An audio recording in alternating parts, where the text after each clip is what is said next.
marka waa arrimo aad isugu cakiran way runtii aad bay isugu cakiranta markaad eegto marka laga reebo maxkamadan aad la xidhiidheen waxaa jirta warbaahinta Sweden in aydun la xidhiidheen iyadu maxay idinku jawaabeen wallahi waa la yaabay tilo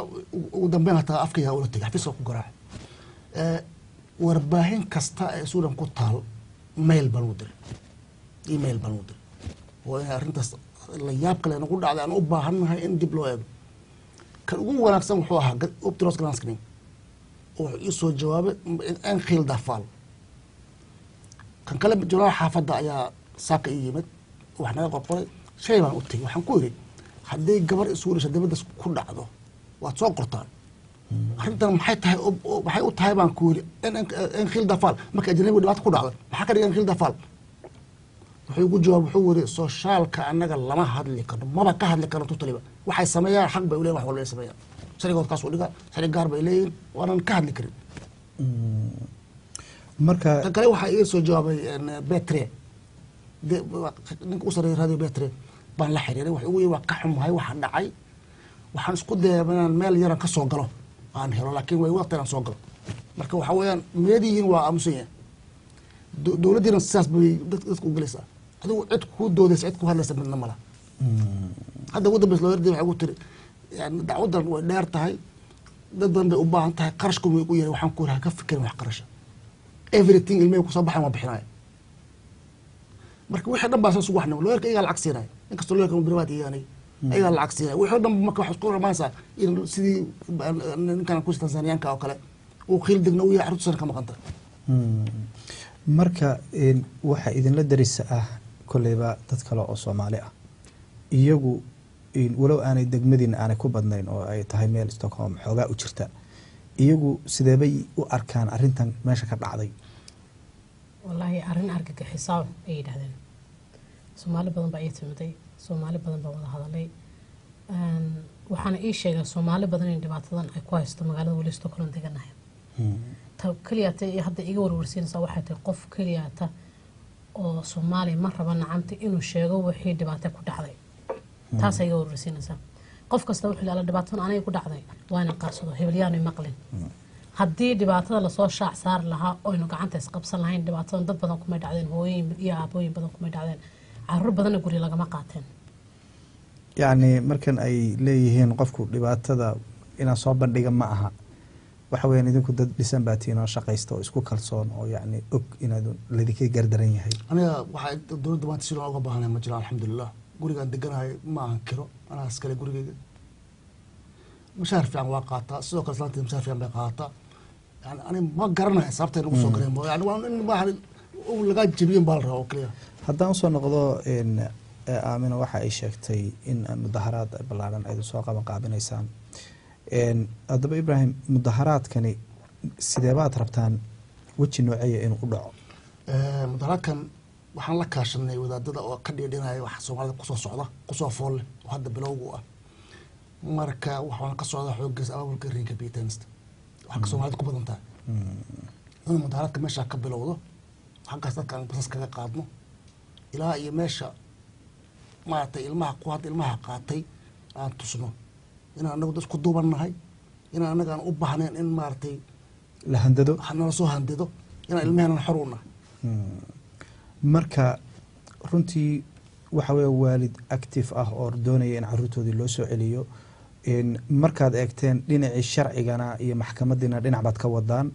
dhinac kalena in aydan dadweynihii Soomaalida idinkoo isku duuban aydan meesha tagtaan marka mudaharaadku yani sidaba u dhacaya yani ma waxa la hor istaagaya meeshii kamuunka degmada ma xafiiska in iskuulkii laftigiisa baa lagu mudaharaadaya dhibku ka bilaabmay waqtigeebaad ku tala jirtaan inuu saacadee bilaabmo ilaa intee in leeg inuu socdo mudaharaadka runtii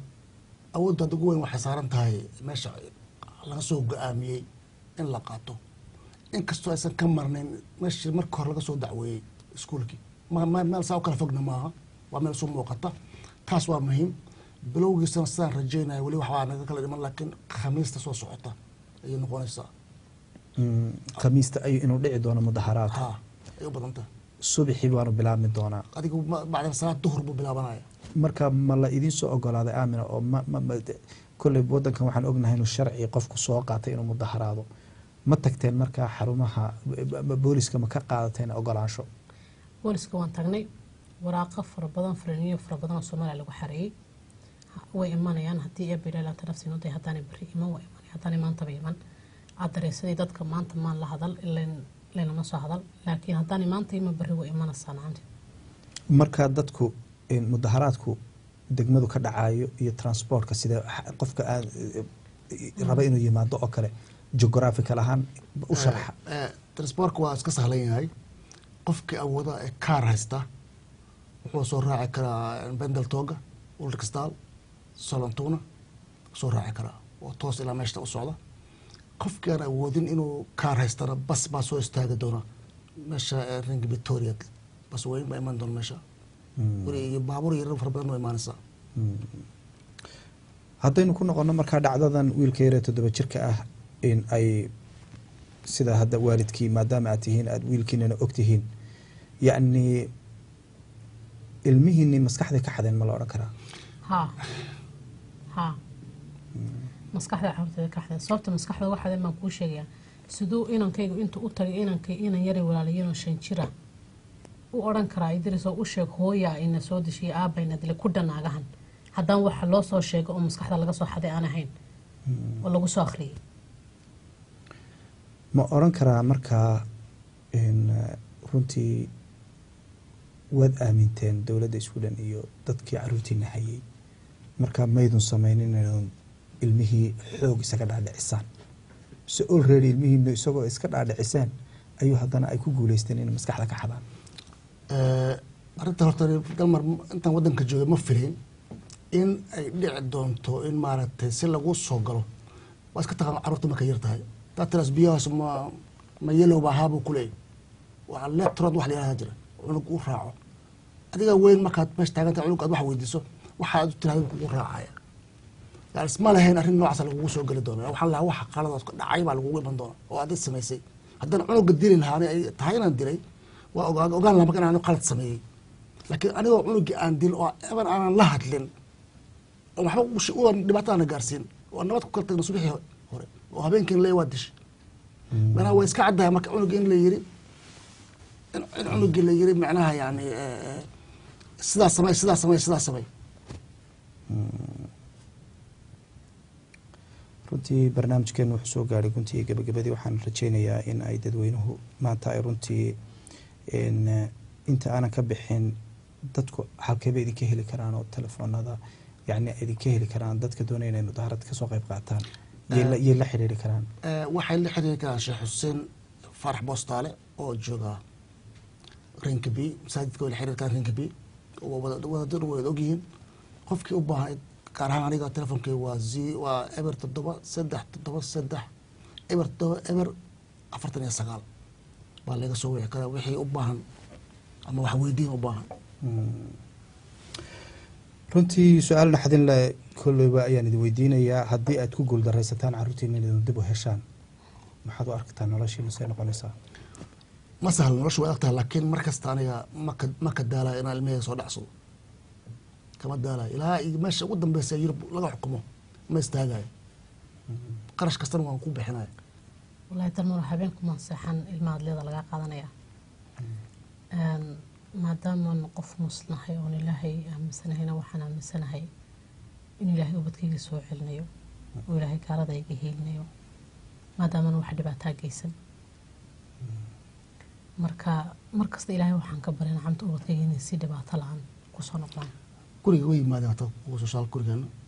way la yaabday fantastic yani family fantastic waxa waaye oo top ah quruxda iyo alaabta waxa soo guriga u sharaxay ilmaha say u kala degan yihiin guriga waxaan deganaa 6 qola annagu 4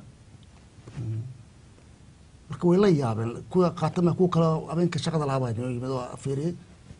inkastoo guriga imaam buu ilaa waxaan ku yiri ku soo wareeg guriga sidoo yahay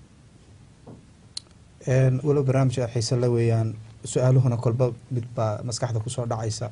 marna ma dareenteen wiilka in uu wada khalada amaba yani marna ma ka shakideen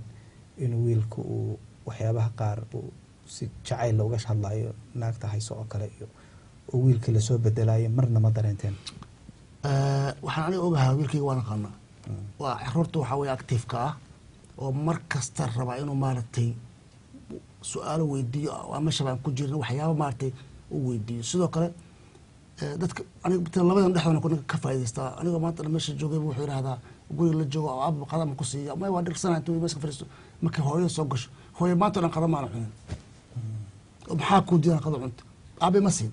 markaasaan u yahay kaalibal ku yimaad waxaan ku hayay ismaan qada ku siin ha laakiin yoventaba maama hooyaan sugaaya mogta waxa iyadu u sheegu bedela markiiba marka tanna waa untii waa mid laakiin natural ah caruurtu inuu bini aadan gurigii waa inuu ilmuhu dareenkiisa muujin karaa uu mar oran karaa aabo yani aabo kuma jecli xataa mar inuu oran karo aabo waan ku jecelahay yani waa mid caruurteen oo dhan aniguba caruur baan leeyahay waxa weeyaan waa qayb ka mid ah in dee ubadkii waalidka xiriirka dhex maray ugu dambeyntii Aamina su-aasha dadweynaha ku daawanaya adigoo yani soo gabagabeynaya maxaad kusoo gabagabeynaysaa barnaamijkeena? waxaan kusoo gabagabeynayaa inuu sheegayaa qof kastoo Soomaaliya oo dhiig leh oo maanta ila damqanaya inuu garabkayga istaago oo haddii mudaharaad noqoto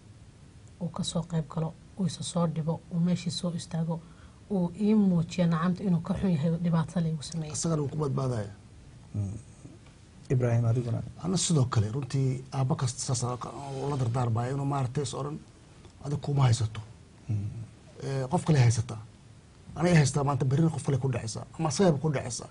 waa inuu soo baxaa isu soo dhibaa 3-4 saacadood waqtigaaga aad siisay oo aad diinta caruurta islaamka ku badbaadisay ama ilmaha ku badbaadisay waxaan filayaa ajir weyn waad ka helaysaa adigoo ku badbaadaysaa noloshaa dambe. aad iyo aad baan idinku mahad celinayaa barnaamijkeena aad nagala soo qayb qaadateen daawadayaasheeda qiimaha iyo qaayaha leh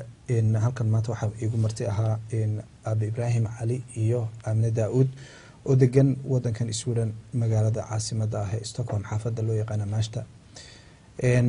aabahan iyo hooyadan ayaa waxaa ku yimi arin runtii waalid kastaaba uu runtii naxdin iyo argagax ku tahay.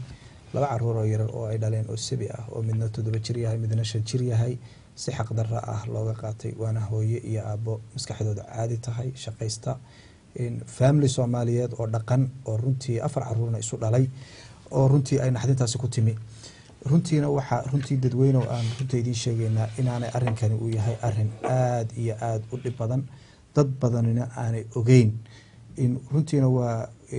waalid geesinimo mar haddii maanta ay bulshadana usoo bandhigeen dhibaatada soo gaadhay waxa aan leenahay waxa kaloo halkan ay Aamina kusoo gabagabeynaysaa waxaad telefoon baad ku qortay telefoonkan muxuu ahaa Aamina? waa ka Ibraahim waa eber 73 qalin iyo buug soo qaata waxa weeyaan eber 73 eber 7 eber 49 aan idinku celiyo eber 73 eber 7 eber 49 ama TV SL iyo anigoo dalmar ah waad igala soo xiriiri kartaan. runtiina daawadayaal arrinkan waalidiinta problemka ka dhaca wadamadan Yurub waa barnaamijkeena arrimaha bulshada oo khaasan maanta oo waliba arrin naxdin la oo dhacday oo waalid maanta halkan inoogu yimi si ay dadweynaha uga digaan